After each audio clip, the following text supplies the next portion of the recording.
This is a really nice watch. This is the Oris Diver 65 42mm on bracelet blue version. It's beautiful. It's on loan from my good friend Mike. Today I am wearing the Dwiss RC1 mechanical, absolutely gorgeous sport/dress watch. And I'm excited to share with you this Oris today. So before we jump into it, let's roll the intro.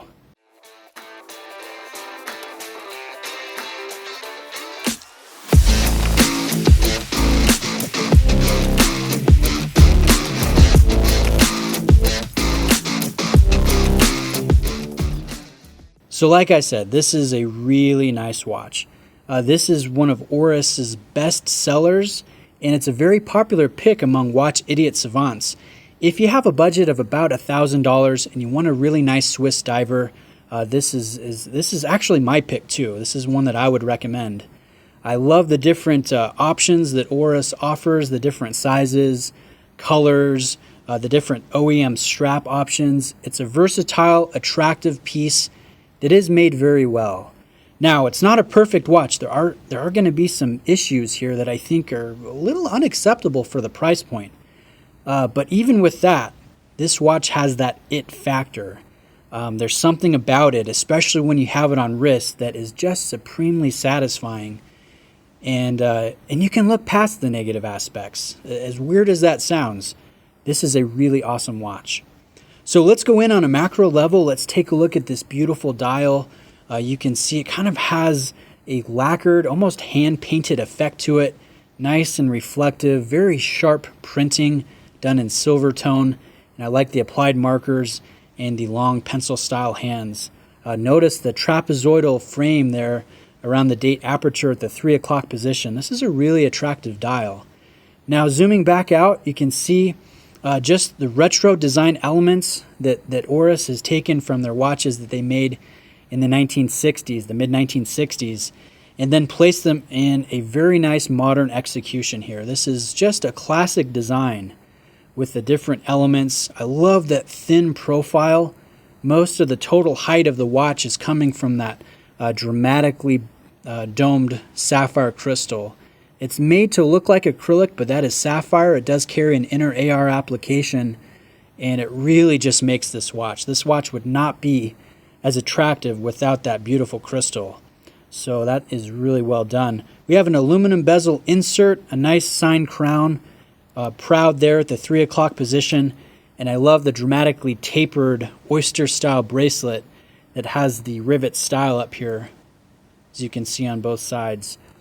The watch tapers from 21 millimeters at the lugs, only 15 down by the milled clasp, which I think it's great on wrist. As you can see, my wrists are 7.25 inches, and it just wears really well. And I think part of that is that dramatic taper, and then the dramatic height of that bubble sapphire crystal just makes it not only dynamic visually, but just very comfortable. But what would be the negative aspects here? I did mention that this is not a perfect watch. For one thing, Oris is using a base Sellita movement that they call the caliber 733.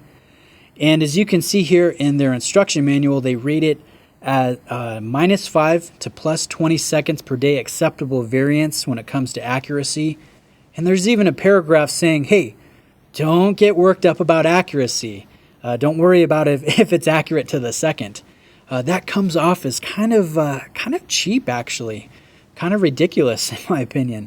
That type of variance is what you would think would be acceptable in like a $300 Seiko and not a $1,400 Swiss-made Oris. So that is pretty disappointing. I would love if Oris upgraded their movement, at least regulated it so that it would run at least 10 seconds per day variance, or even closer to chronometer levels of accuracy. That would be awesome. That would take this up to the next level. The other negative aspect would be the luminescence. Now, Oris has done a very nice job on the handset, and I can say that the handset stays legible all through the night. It's the indices there that don't have quite as deep of application, and they do fade a whole lot quicker. And if you look at the lume pip up there in the aluminum bezel insert, it's actually not centered within that triangle. That actually looks pretty bad. So let's zoom back out. We look at the negative aspects. We have basically an unregulated base movement that's not particularly accurate. We have 100 meters of water resistance. We don't have potent luminescence. And yet, this is still the pick.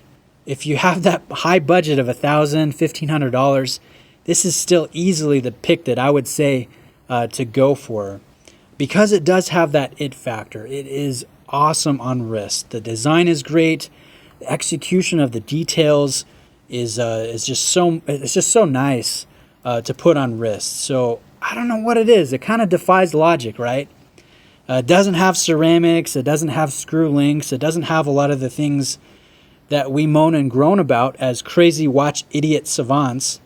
But it just has that special quality about it that, I don't know, that's hard to put into words. So I might sound like I'm dogging on the watch, and I'm sorry, Mike, if you think I'm trashing it, or if you feel like I'm trashing it. It's an awesome watch, and I do love it. And I would love to own one day. Maybe this one, or the silver dial, or the new bronze bezel version. I could definitely see owning these because it really is a fantastic watch. Like I said in the introduction, it is a really nice watch, despite its flaws and drawbacks. So, anyways, guys, thanks for taking the time to watch. I do appreciate it. Big shout out to my buddy Mike for letting me wear this the past week. I've really enjoyed it, and I appreciate that, my friend. So, anyways, guys, let me know if you have any questions, and I will see you in the next video. Cheers.